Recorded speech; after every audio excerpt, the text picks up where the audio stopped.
Hello, Instagram.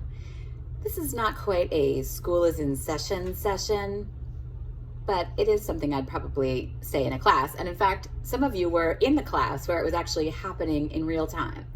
So, this is my story about Lady Gaga fans and their attempt to cancel me in 2016.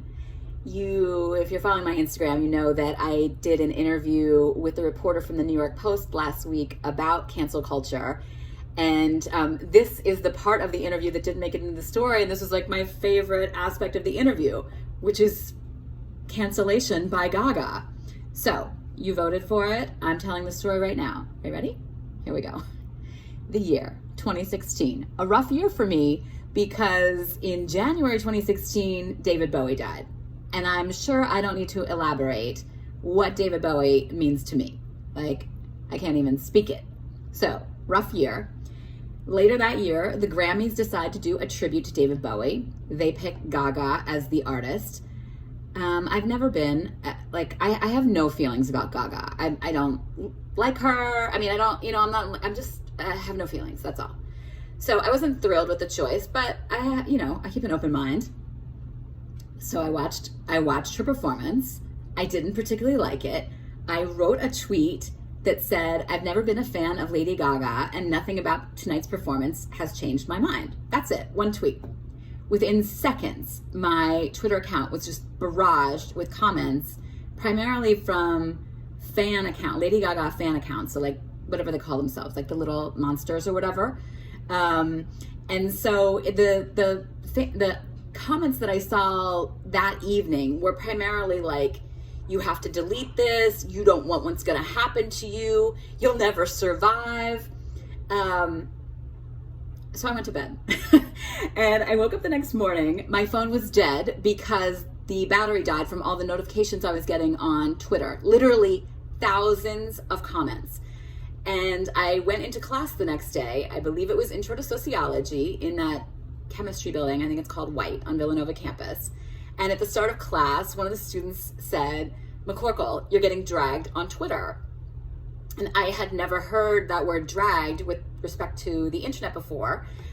So the students in the class explained to me what that is. And then we looked at the commentary. And indeed, it was like I was being dragged through the mud.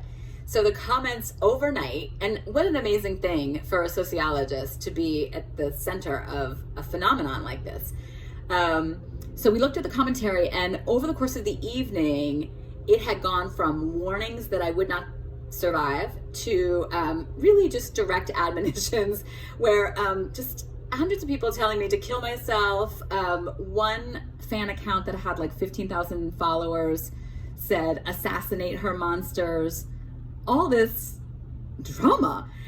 So I end up looking up some of these accounts since they're, threatening my life or telling me to take my own life. I just, I like to get a sense of who's saying these things. And it was primarily people like 13, 14, 15 years old.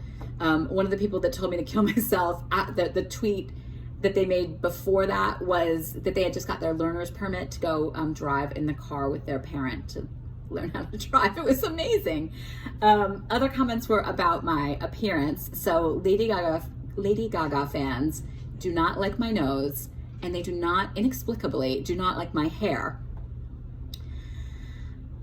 What are you gonna do? I do feel that I won on 2 counts in that, and I know now that I'm saying this, I'm gonna get this shit right now on Instagram, but they didn't call me old, which is incredible, and they didn't call me fat. So I do feel like on those 2 things, winning. And then finally they had, this took like sort of a month to die down, but before it did, it's sort of the final set of accusations or final set of claims making was that I had just done this. I had made this tweet in order to sell my own book.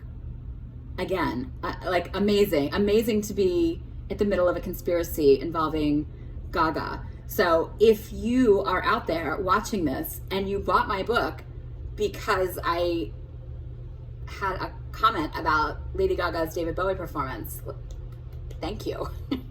It would have never occurred to me as a form of guerrilla marketing or whatever. All right, so that's the Gaga story. Hope you enjoy. Bye, guys.